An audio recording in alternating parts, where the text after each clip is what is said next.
మహిళల కోసం central bank of India ఇప్పుడు మీకు అందిస్తోంది గృహ రుణం. అతి తక్కువ వడ్డీ రేట్లకే ప్రత్యేక సెంటు గృహలక్ష్మి. పూర్తి వివరాలకు వెంటనే సంప్రదించండి 18003030.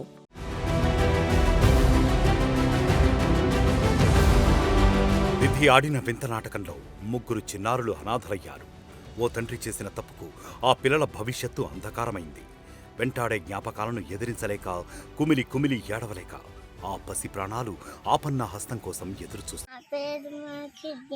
అవమ్మ పొద్దుగాల రెడీ చేసింది స్కూల్కి. అప్పలా ఫోన్ చేసి మమ్మీ చనిపోయిందనేసరికి వచ్చింది అవమ్మ. మేము వచ్చినాం స్కూల్ బట్టల మీదనే. వచ్చినాక అమ్మ మేము వచ్చినాక ఆయన బాగా గుర్తుంది.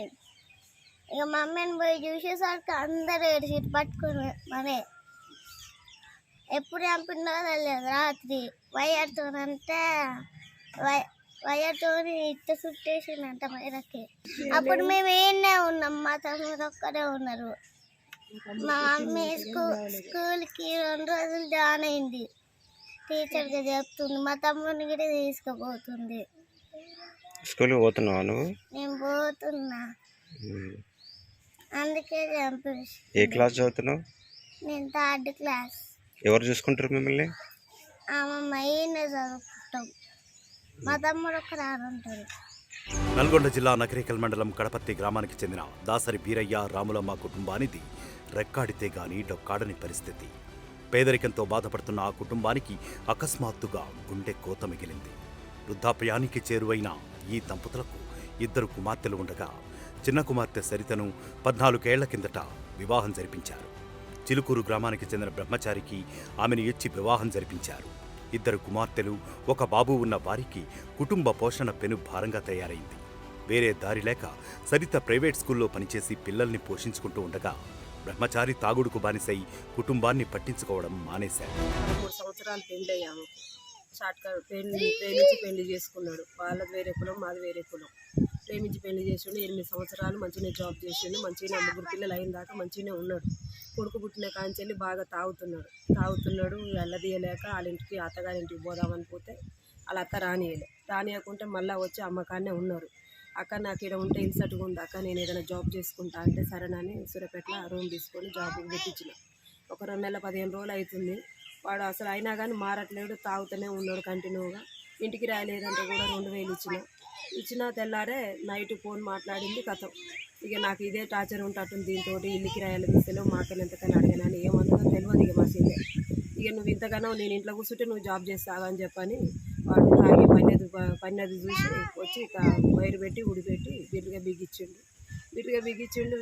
చిన్నోడుండి వద్దు వద్దని కొడుకు కొట్టినా కానీ వినకుండా అట్లనే ఇచ్చువా అంటుంటే అమ్మో ఇది ఎట్లా చేస్తుందని చెప్పేసి గుండె మీద అడుగు పెట్టి తొక్కిందట. కథ ఊపిరిపోయింది. కళ్ళు ఇట్లా తెరిచి చూస్తుంది. నా కాడికి వచ్చిండు. పొద్దున 8ంటికి నా కాడికి వచ్చిండు. వదిన నా కోపం మీద గిట్ల కుత్తే పిసికిన, ఏమైందో తెలియదు, కళ్ళు తిరిగి అడ్డం పడ్డది రా వదిన అన్నాడు.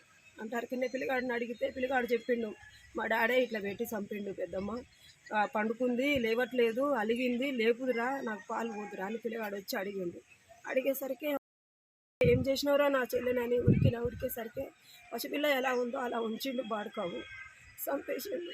ఆ ఇంటి ఓనర్ది తీయాలని చెప్పేసి నాడి కొట్టుకుంటుంది అనగానే హాస్పిటల్కి తీసుకెళ్ళేసరికి చనిపోయిన ఆమెను తీసుకొచ్చినవేందమ్మా అని డాక్టర్లు అన్నారు సూర్యాపేట ఏరియా హాస్పిటల్లో.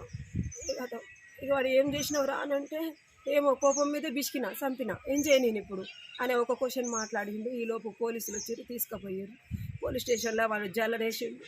ఈ పిల్లలకు 2 ఆడపిల్లలు, 1 పాప అబ్బాయి. వాళ్ళకి ఏదన్నా వాళ్ళ వంతుగా వాళ్ళకు ఏమీ లేదు. అలా ఊరికి పోతే ఒక అరగుంట ప్లేస్ వస్తే వాని భాగానికి అరగుంట ప్లేస్ రాసి ఇచ్చి అదైనా ఎప్పుడో ఇస్తారట. అది చచ్చినాక వాళ్ళమ్మ చచ్చినాక ఇస్తారట. 2 అమ్మాయిలు 1 అబ్బాయి. ఏదన్నా ఆర్థిక సాయం మీ వంతుగా మీరు ఏదన్నా సాయం చేయదు. మా అమ్మ నాయన కూడా కళ్ళ పడతలేవు. మా తమ్ముడు ఒక్కడు పెళ్లి కాలేదు.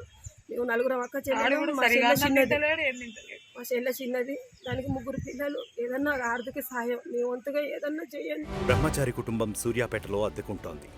తాగుడుకు బానిసైన బ్రహ్మచారి కిరాతకుడిగా మారాడు. తాగిన మైకంలో భార్య సరితను హతమార్చాడు.